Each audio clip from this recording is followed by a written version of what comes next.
She stood alone in a dim Chicago courtroom, one hand on her swollen belly, the other holding the divorce papers he forced her to sign. Daniel Reed, a rising CEO obsessed with status, power, and perfection, had walked out the moment he found out she was pregnant. He didn't want a baby ruining his future. So Emily Harper, heartbroken but fierce, left without looking back and raised her daughter alone. 12 years passed. Emily built a life.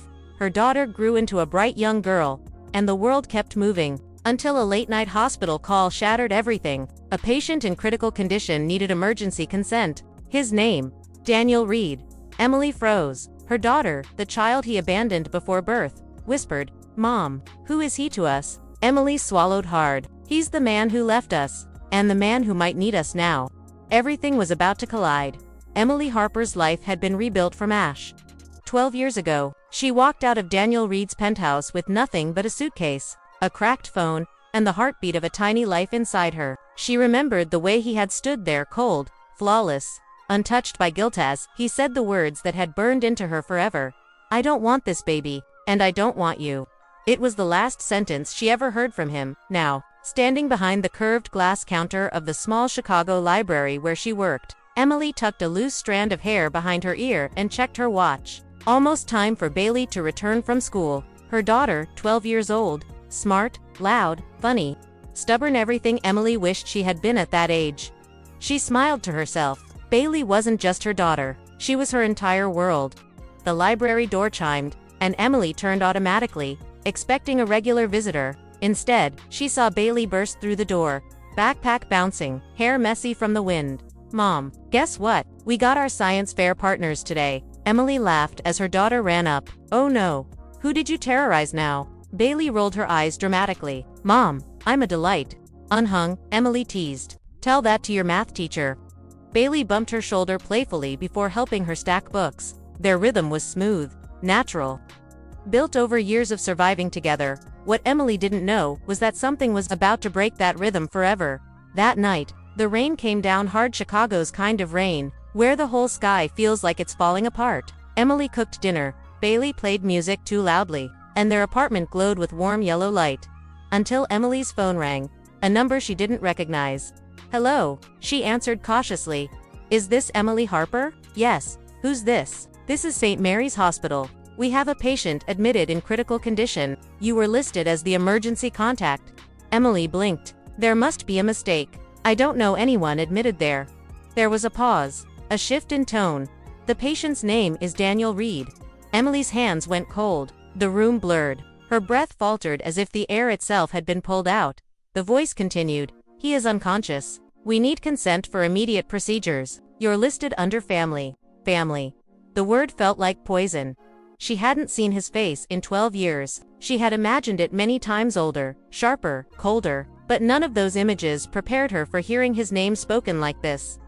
Bailey looked up from the couch. "Mom, what's wrong?" Emily forced herself to stay steady, but her voice cracked. "There's something I need to check on."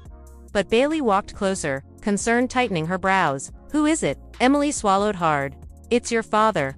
Silence. Bailey froze. "My father? The one who never—" "Yes," Emily whispered. Bailey stood very still. "Is he dying?" "I don't know."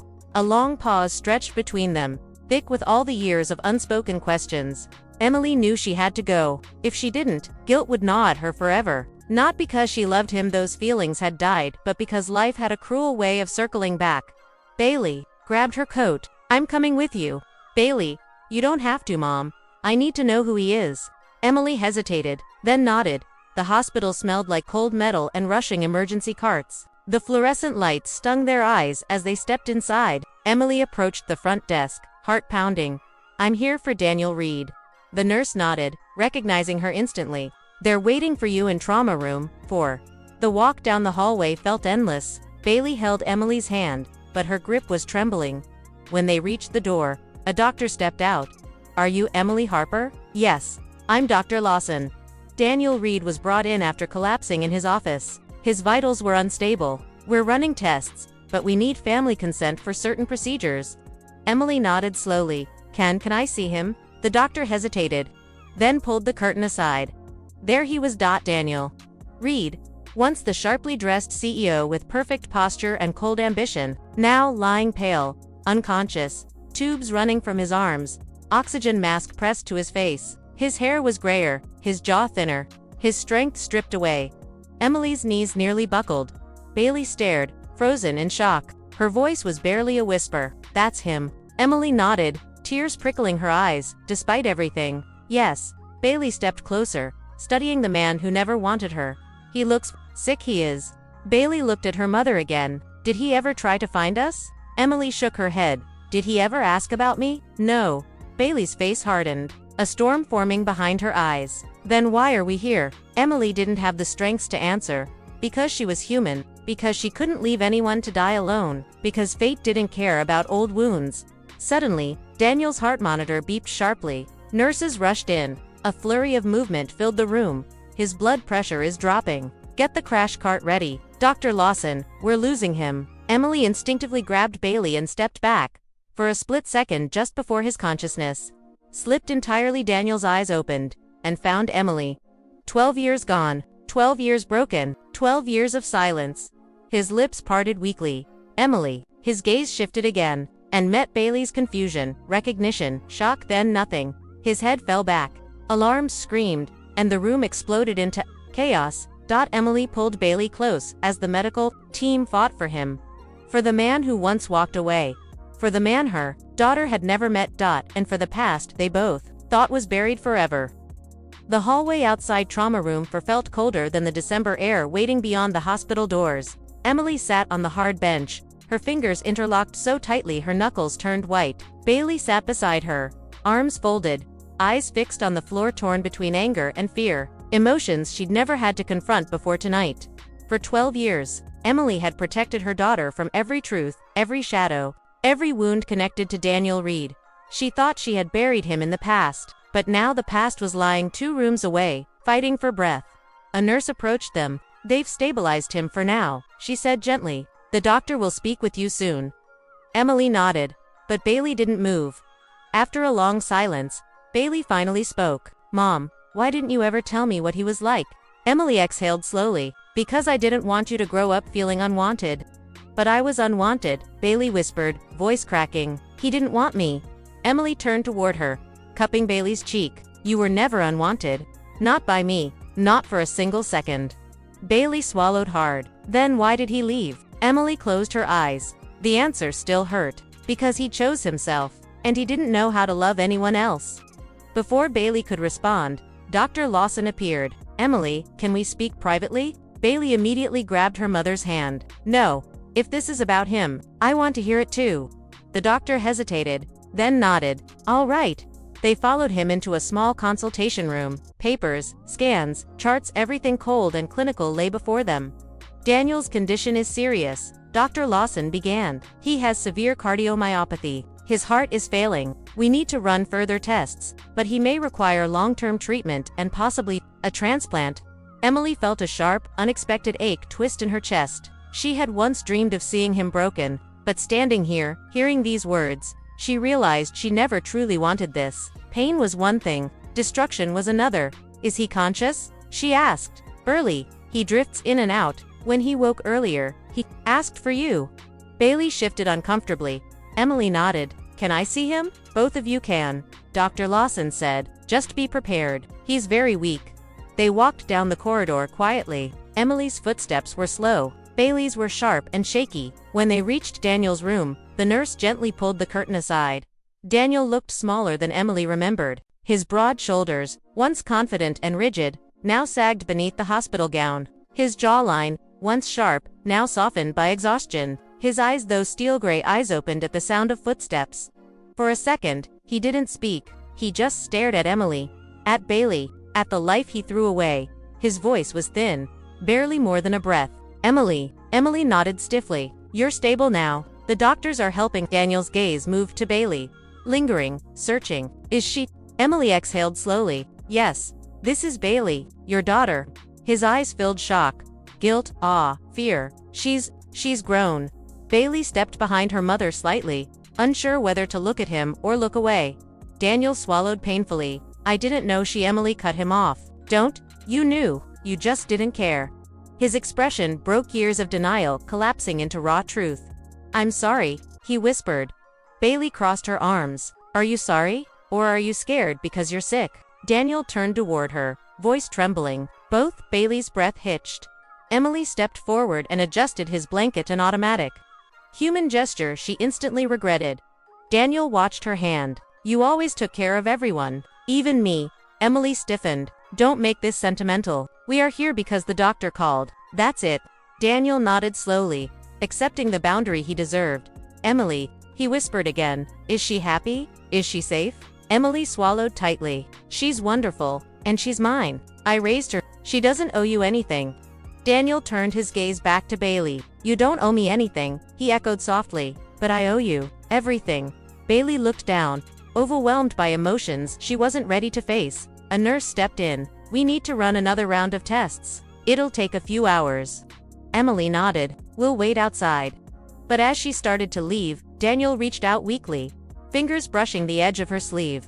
"Please, don't go far," he whispered. Emily paused but didn't turn back. "We'll be nearby." They stepped into the hallway. Bailey leaned against the wall, wiping her eyes quickly. "Mom, do you think he's telling the truth?" Emily looked at her daughter, her brave girl who had faced this night with more courage than she ever expected. "People tell the truth when they're dying," Emily said softly, "but when they get better, that's when you find out who they really are." Bailey nodded slowly. The hours passed. Nurses walked by. Machines beeped. The storm outside softened into a steady drizzle. Bailey eventually fell asleep on Emily's shoulder. Emily closed her eyes too, but her mind stayed awake, tangled in memories she never asked to revisit. The first time Daniel kissed her, the first time he said he loved her, the day he said he didn't want the baby, the moment she realized she had to save herself. 12 years ago, she walked away to protect her child. Tonight, she walked back to face a truth she couldn't escape. When sunrise finally washed the hospital hallways in soft gold light, Dr. Lawson approached them. "He's asking for both of you again," the doctor said. "He seems emotional." Emily stood up. "We'll go." Bailey squeezed her mother's hand. "Mom, what if he wants something?" Emily took a breath. "Then we decide together. Nothing changes without us choosing it." They entered the room. Daniel looked awake, fully aware, more alive than he had been all night, and the first thing he said was something Emily never expected to hear. "Emily, I need to talk to you. I need to tell you the truth about why I left." The air froze. Bailey's eyes widened. Emily's heart slammed once, hard. 12 years of silence were about to break. Emma hadn't planned on returning to the house ever again, but the hospital had discharged her early, instructing her to avoid stress at all costs, which felt almost cruelly ironic. She had nowhere else to go. Her sister lived 3 hours away. Hotels were expensive, and she was in no shape to drive across states while 8 months pregnant, so she returned to the home that used to feel warm, and now felt like a museum of everything broken. The lights were off. The air felt colder than she remembered. As she stepped inside, she automatically pressed her hand to her belly, her silent habit whenever anxiety rose. "It's just a house," she whispered to herself. But it wasn't. It was the place where they argued, where Luke signed the divorce papers, where she cried on the kitchen floor because he thought she didn't want him anymore, where she felt her baby kick for the first time and had no one to share that moment with. She walked to the living room slowly, feeling every memory hit like wind. She wasn't ready for what she saw. Luke's jacket was on the couch, his shoes by the door, his wallet on the table, and a half-finished baby crib lay in the center of the room. Her breath halted. The screws, the wooden panels, the blueprint instructions all open like he had been building it moments before she walked in. He was trying, quietly, messily, too late, but trying. Emma swallowed the lump rising in her throat. Luke. Why now? Because she had left, because her leaving broke him in ways he never expected. She felt tears sting her eyes. She turned away from the crib, telling herself not to fall for gestures that came after damage was done. She headed to the bedroom to lie down, but she froze again.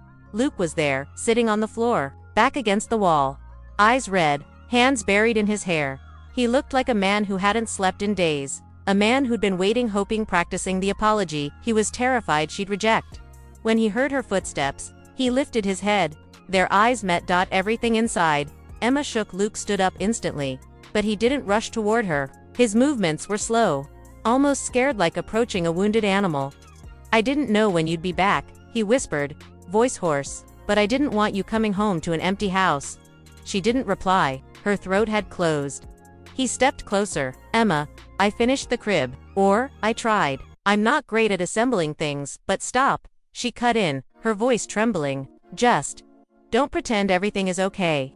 Luke flinched, nodding. You're right. It's not. Silence stretched between them, thick with everything unsaid. Then he tried again. Emma, I know sorry doesn't fix months of hurt, but I didn't leave because I didn't love you. I left because I thought I was the problem. You were, she said softly. His eyes dropped. But I was too, she added quietly. I shut you out. I didn't know how to tell you when I needed help. And when I finally tried, you were already gone. He blinked fast, eyes glistening. I didn't think you wanted me here.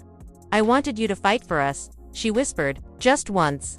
Luke let out a breath that sounded like breaking. I'm fighting now, he said. Even if I'm late, even if you hate me, I'm fighting. Emma closed her eyes. She didn't know whether she wanted to scream or cry. Maybe both. Luke, the divorce papers, I didn't file them, he said quickly. Her eyes snapped open. What? They're in my truck. I couldn't do it. I signed because I thought you wanted out, but I couldn't send them in. I couldn't end us. Emma covered her mouth with her hand, emotion flooding her. Luke stepped forward, slowly giving her room to pull away if she wanted. She didn't move. Just tell me one thing, he whispered. Do you want me here? Even a little. The baby kicked hard, almost like he wanted to answer for her. Emma's breath trembled. I don't know. Luke's face fell, but he nodded like he understood. Then I'll wait. I'll stay on the couch. I won't ask anything from you. I'll just be here until you're ready to decide.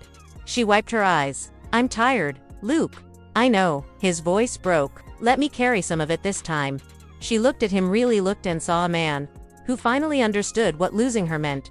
But just when she opened her mouth to reply, a sharp pain shot through her stomach. Emma gasped, grabbing the edge of the dresser. Luke was at her side instantly. Emma, what's wrong? I don't know, she said, breathing hard. It's too early. Something's not right.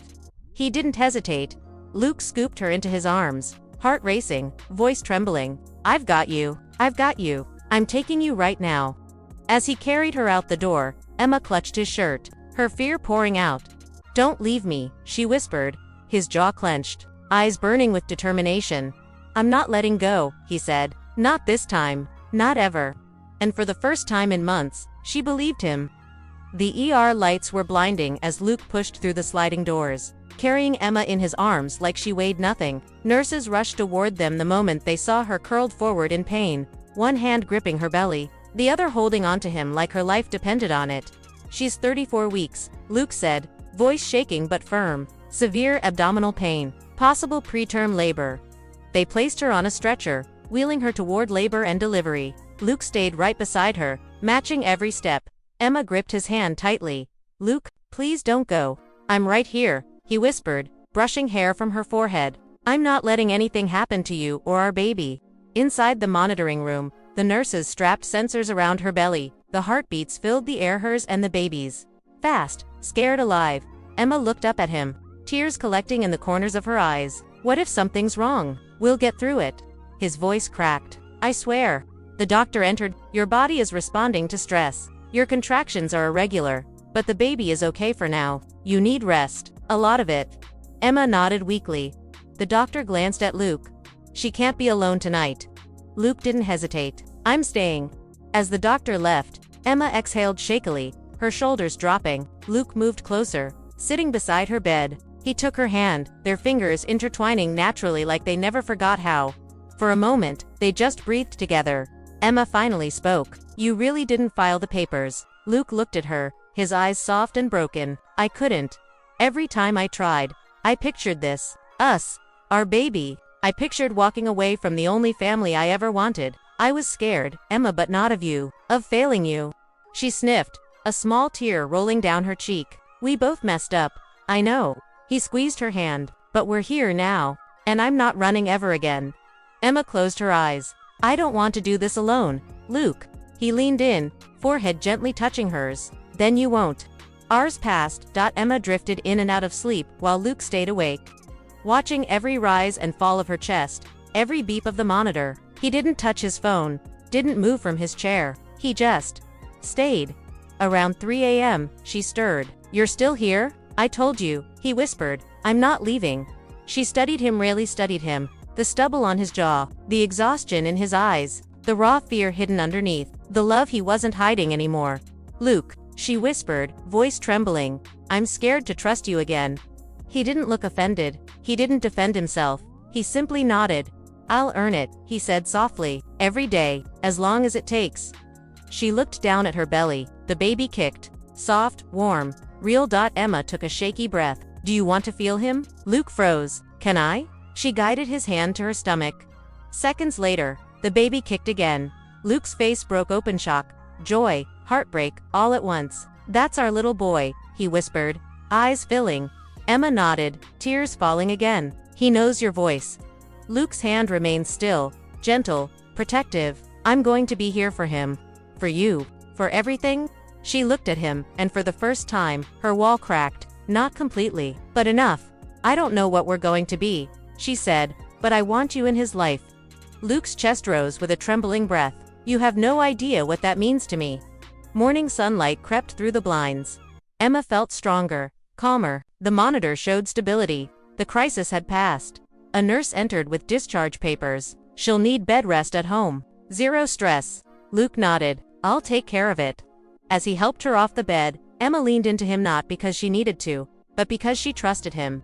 At least in that moment. Back home, Luke guided her inside gently. "Sit, I'll get your meds." Emma sank onto the couch, watching him move through the room, picking up blankets, fixing pillows, making space for her like it was second nature. "Luke," she said softly. He looked over. "Yeah." She swallowed hard. I want you to stay. Not just tonight." Her voice wavered. "I want you to stay through the pregnancy, through the delivery, through everything." Luke froze. His throat worked. His eyes shined. "You want me home?" he asked quietly. Emma nodded, tears spilling. "Yes." He walked to her slowly, kneeling in front of her. "I won't mess this up," he whispered. "I promise you. I'm going to be the father and the man you deserved from the beginning." She lifted his hand and placed it over her belly again. "Our son deserves it," she said. Luke leaned forward, resting his forehead against her stomach, breathing in the moment like it was life itself. "And so do you," he said. Emma closed her eyes, letting the warmth of him, the safety of him, soften the last of her fear. Their family wasn't whole yet, but it was healing, and for the first time in a long time, she believed they could make it. Together.